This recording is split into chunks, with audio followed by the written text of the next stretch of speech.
म्हणून प्रस्तुत ओळीवरून माझ्या विषयाची ओळख झालीच असेल. आमची माऊली संत ज्ञानेश्वरी, सन्माननीय व्यासपीठ, दंड परीक्षण आणि ज्ञाते वक्ते पृथ्वीराजचा नमस्कार. वास्तविक माझ्या अर्थबुद्धीने एवढ्या कमी वेळेत ज्ञानोबा यांना मांडणं असेल, पण ज्ञानोबांनी लहान वयात असताना एक प्रतिज्ञा घेतली. अवकाशी संसार सुखाचा करीन, आनंद घरीन तिने. काय म्हणायच्या वृत्तीला, आणि हीच वृत्ती साधू संतांच्याकडे. आणि मंडळी ही प्रतिज्ञा कोण घेतं? ज्यांच्या वाट्याला लोकांनी सुख येऊ दिलं नाही, ज्यांच्या वाट्याला लोकांनी आनंद येऊ दिला नाही.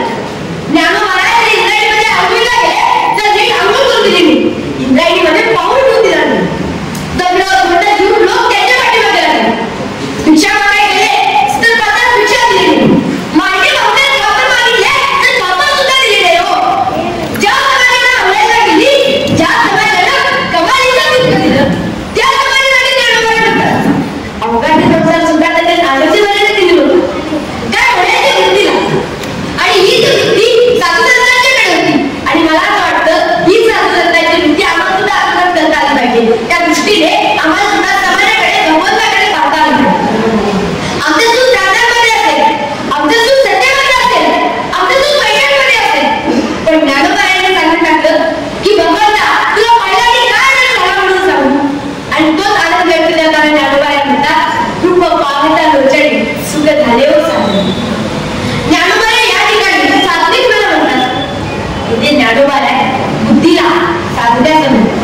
आणि कदाचित मुक्तेने विचार करते की दादा भगवंताला पाहिल्यावर जसा आनंद तुला होतो तसा आनंद सर्वांना होत आहे.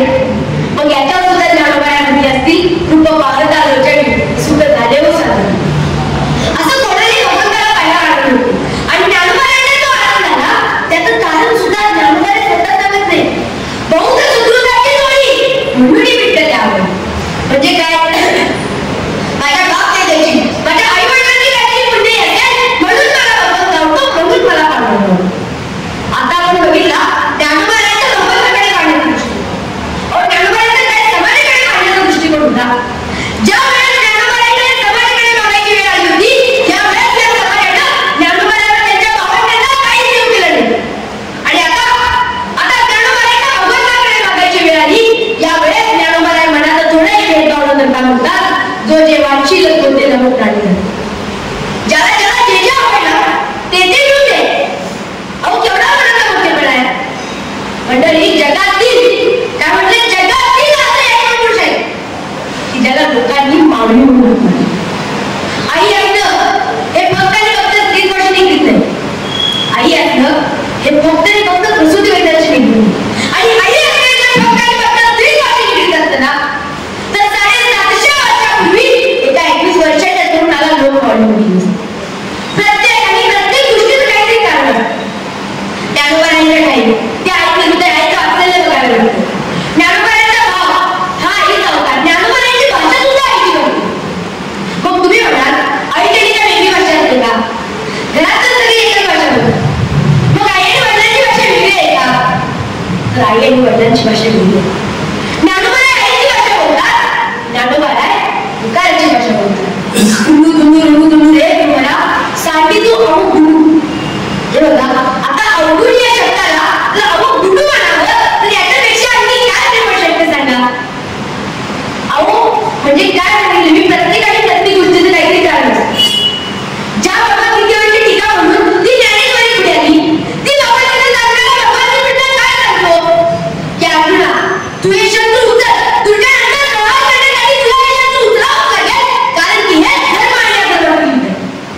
म्हणजे ज्ञानोबाई असे म्हटले असतील जगाला येते म्हणून भगवंताई माझ्या वाटल्याला त्यांच्याकडे जात होतं.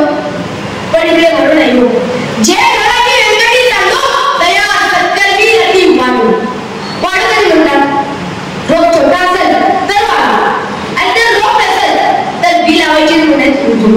मग ज्ञानोबाई असे म्हटले असतील तया सत्कर्मी रती रुजो. भगवंता यांच्यामध्ये ना जरा सुद्धा सत्कर्माची वृत्ती शिल्लक नाही, ती रुजू दे. पण ज्ञानोबा यांनी काय आहे की वाईट चांगल्या वाईट मार्गामध्ये सुद्धा थोडी काही सत्कर्माची वृत्ती शिल्लक आहे. आणि म्हणून ज्ञानोबा म्हटले तया सत्कर्मी रती वाढू. मैत्र जीवांचे काय शब्द प्रयोग केलाय?